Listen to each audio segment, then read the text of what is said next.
It's possible that you're not quite ready to delete a whole chat history with a person that you're getting over, especially if it's fresh.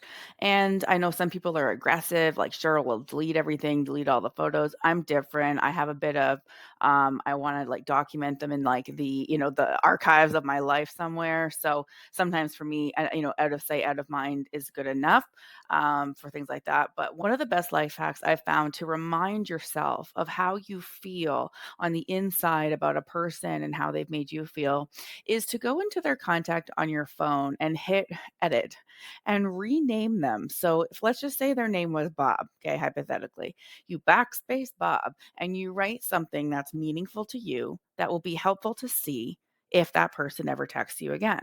You could use the phrase, he cheated on me. You could use the phrase, didn't treat me well, whatever it is that you need to remind yourself. Some people can be used, just bad emojis, like a poop emoji. Like you could just pick, be creative, but you can relabel it to something even as simple as he didn't choose you.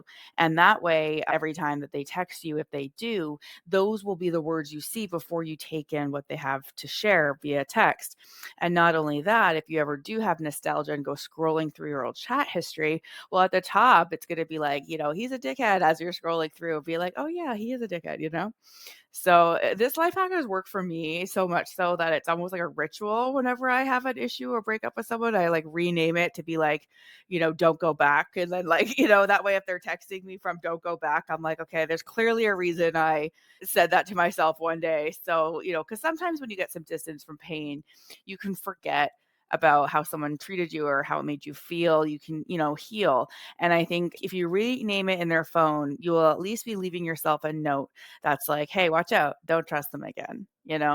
And a true story, I once had to relabel a guy's contact info to say his words are meaningless. Like that was the name of the contact.